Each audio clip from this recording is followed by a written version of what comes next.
Почитувани инвеститори, компании, финансиски посредници и берзански аналитичари и наблюдувачи.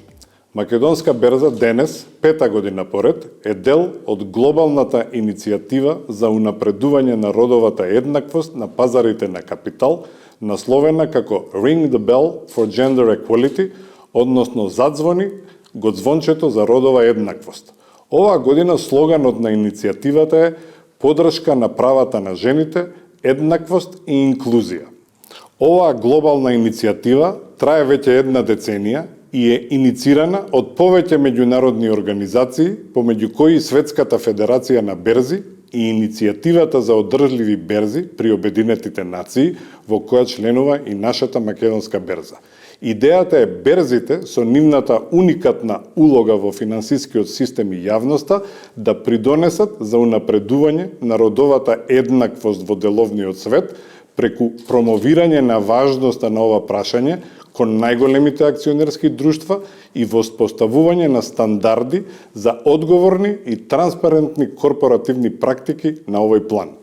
Македонска берза ја споделува оваа визија и затоа по 5-ти пат учествува во неа.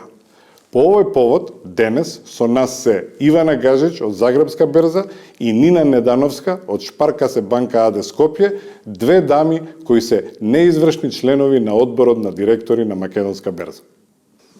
Нина и Ивана, вие како членови на нашиот одбор на директори и како докажани финансиски експерти, денес сте тука нели со нас да позборуваме заедно за темата за родова еднаквост и во бизнисот, но и во општеството. Зошто е важна оваа тема? Дали настаните како денешниот фактички менуваат квалитативно нешто? И еве ако ги споредите почетоците на вашата кариера и денешните состојби, дали на овој план работите се подобрени? Нина, повели. Ти благодарам, Иван, на поканата. Навистина интересна е темата сама по себе. Јас како дел од одборот на Македонска берза, но секако и како представник на управниот одбор на Шпаркасе банка, сметам дека темата на родова еднаквост не само што е морално нужна и е морална обврска, туку исто така тоа е и неопходен фактор доколку сакаме да осигураме еден долгорочен развој и некоја економска стабилност. Жените како лидери воопшто во било која индустрија, во било кој сектор, тие носат со себе одредени промени, одредени иновации кои што секако го поддржуваат овој развој. Несомнено низ историјата е докажано дека жените може да бидат успешни лидери, жените може да водат успешни тимови, да развиваат тимови, да водат цели компании, па и држави. Но она што е суштински важно е дека жените лидери пред се треба да овозможат создавање, креирање на едни инклузивни средини, кои што каде што секој поединец ќе се третира од професионален аспект, ќе се гледа како професионалец, каде што секој поединец ќе може да го искаже својот став, дека ќе биде разбран и поддржан секако подеднакво во можностите за развој во одредена компанија. Небитно за која индустрија, повторно ќе кажам, се работи дали автомобилска индустрија, дали за банкарска индустрија, финансиски сектор, најбитно е да ги создадеме овие инклузивни средини.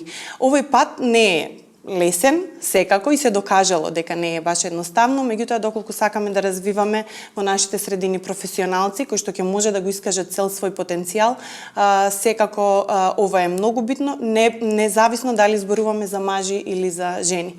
Сега ме праша дали е битно да се зборува за родова и зошто би било битно да се зборува за родова еднаквост. Јас би рекла уште побитно е да се практицира родова еднаквост. Зошто? Затоа што неколку клучни фактори ги сметам тука за битни.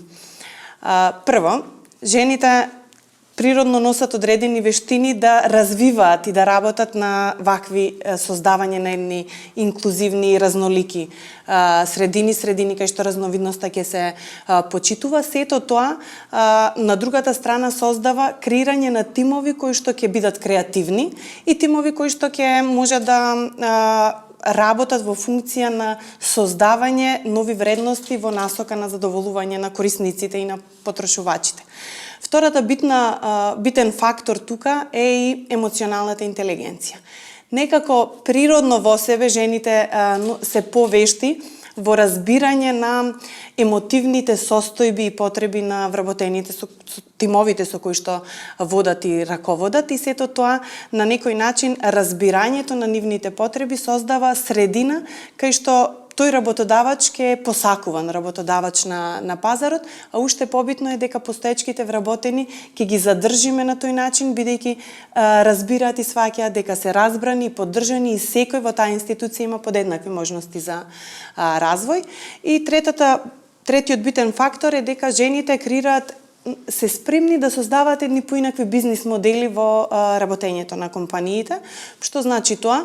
Сето на претходно кое што го спомнав е дека жените се спремни да создаваат, да размислуваат за менување на бизнис, стандардните бизнис модели, преку работа од далечина, преку флексибилно работно време, а со тоа да ги поддржат не само професионалниот развој на вработените, туку паралелно да водат сметка и за нивниот личен и да прават баланс помеѓу професионалниот и личниот приватниот живот на вработените.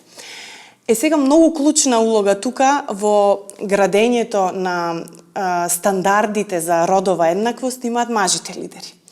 Без мажите лидери нема да може да создаваме една здрава средина кај што разноликоста ќе се поддржува, инклузивноста ќе се поддржува и мажите лидери се тие кои што мора постојано да работат на поддршка на жените лидери пред се, но и да креираат една корпоративна култура кај што жените како вработени ќе бидат поставени не на повисоко ниво на пиедесталот, меѓутоа исто така нивните идеи и иновации ќе бидат прифатени и ставени во функција на развој на компанијата. Одличен пример за тоа си ти, Иван, во оваа институција, кај што околу себе имаш силни жени лидери, имаш силни жени професионалци и неспорно е дека на тој начин креираме една институцијата сама по себе успешна и таква како што е токму заради тоа. Ако се вратам сега на прашањето за како било на почетоците кога сум се вработувала јас, секако дека ситуацијата била многу поразлична. Еви во банкарскиот сектор кај што сум работела, во тоа време некако точно се сеќавам дека немаше жени кои што биле во управните одбори. Сега јас сум имала среќа со текот на годините, да кажем од 2010 година, што сум работела во институција кај што 10 години поред и повеќе биле две жени лидери на CEO позиција на институцијата и мене некако ми било природно дека тоа е многу природна и нормална работа, јас така сум раснела со тој момент. Она што е добро во моментот е дека во Шпарка-се банка 50% од членовите на управен одбор се жени, повеќе од 60% на жените лидери, односно на менаџерски позиции се жени и од вработените секако банка сме по повеќе од 60% од вработените се жени.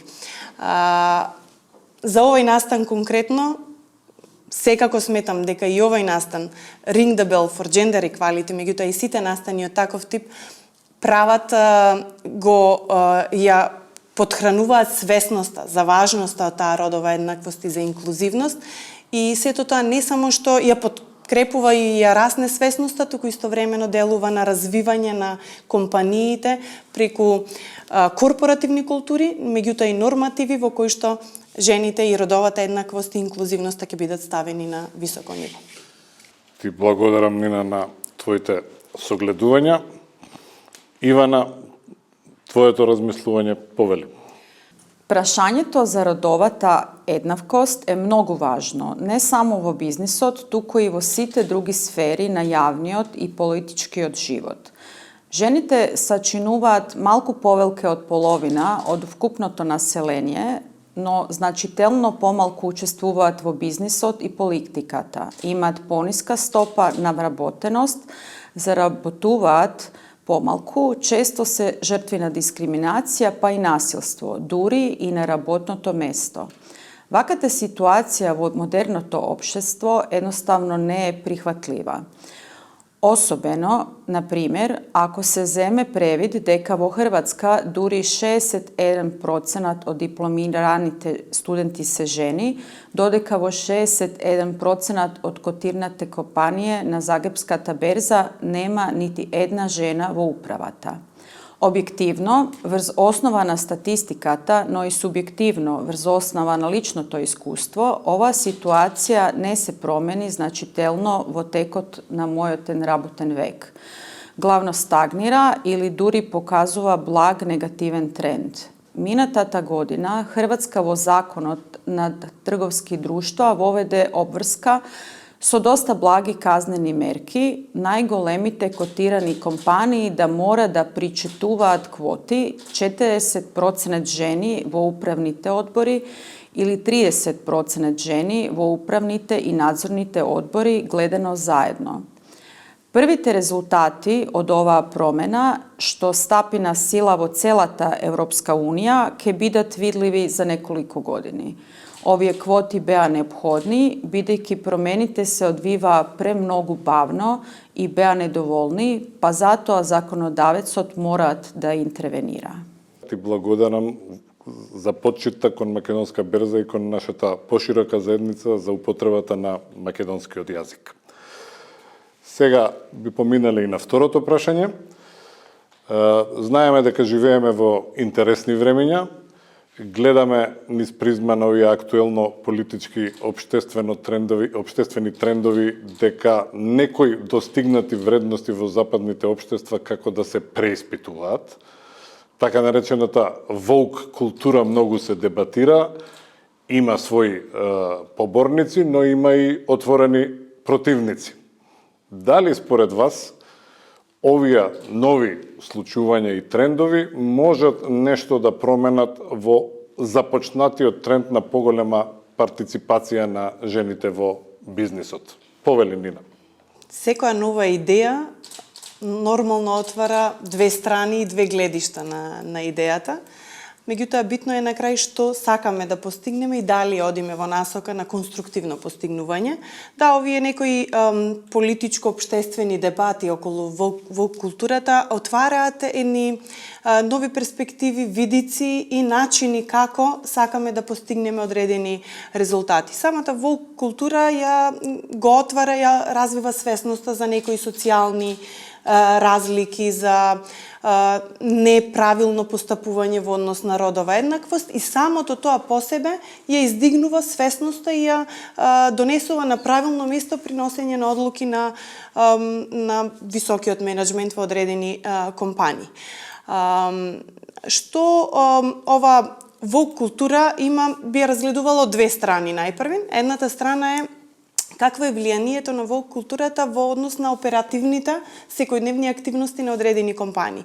Дебатите кои што ги подкрива само по себе доведуваат до моментот дека самите компании, менувајќи ја корпоративната култура во фирмата, доведуваат и креираат до создавање на тие инклузивни средини, кај што жените ќе бидат исклучиво перципирани како професионалци и каде што секој професионалец, вклучително и жените, ќе го добијат своето правилно место во компанијата.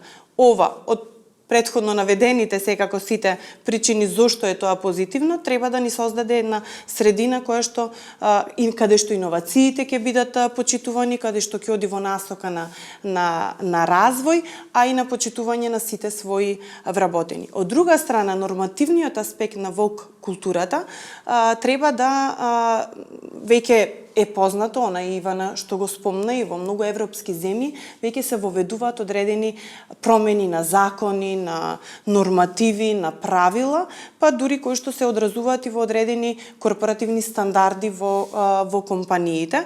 И тоа на еден друг начин и механизам треба да осигура она што е суштината на воук културата да се имплементира и да сме сигурни дека тоа ќе се имплементира во компаниите и ќе придонесе кон крајната цел која што сакаме да ја постигнеме. Противници секако дека ќе има, повторно ќе потенцирам за било која нова идеја или иновација се јавуваат и противници. Главно противниците се фокусираат на тоа дали ваквите стандарди, нормативи и закони можат да ја злоупотребат, токму тоа едно правилно расудување и донесување на одлуки кои што нема да бидат фаворизирани. Во смисла дали, доколку имаме рамноправен избор помеѓу маж и жена за одредена лидерска позиција, жената ќе ја добие лидерската позиција само заради тоа што е жена. Јас секако тврдам дека секој во корпоративниот свет го правиш најдоброто можно решение и го избираш најдобриот лидер. Небитно дали е тоа жена или маж, меѓутоа поставените стандарди го осигуруваат дека тој процес ќе биде транспарентен и ќе се направи најдобриот избор. Како и да е, контроверзии постојат околу оваа вок култура, меѓутоа крајната цел сметам дека се постигнува и на крај најбитно е тоа да создадеме инклузивни, разнолики средини во која што секој поединец ќе го најде своето место. Да, комплексна тема. Ти благодарам, Нина. Ивана, повели твое мислење.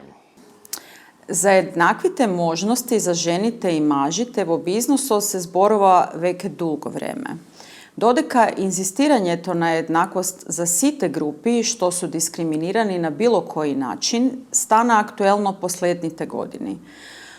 Она што е још суштински го гледам и чувствувам е дека овие активности доведоа до потамосна поларизација на јавноста. Моje мислење е дека учеството на одреđена недоволно заступлена група треба да одговара на нејзинот удел во целокупната популација. На некој начин ги гледам овие две движења, промовирањето на женската права и вок култура, као два посебни процеси. Прашањето за жените во бизнисот го сматам за императив, додека за промовирањето на вок културата треба да се биде пажлив, во смислу да се не вијае премногу на поларизацијата на јавноста. Уште еднаш голема чест ни е што денеска заедно бевте со нас, да го одбележиме ова со едно символично звонење на берзанското звонче и да придонесеме за унапредување на состојбите на овој план во нашата држава. На крајот, пред да го направиме тоа, би сакале да кажеме дека берзата и оваа година ја објави на незината веб страница анализата на родовата структура на органите на управување на котираните компании. Како што реков, таа е јавно достапна. Прочитајте ја, погледнете ја, анализирајте ги состојбите и се гледаме до година во март.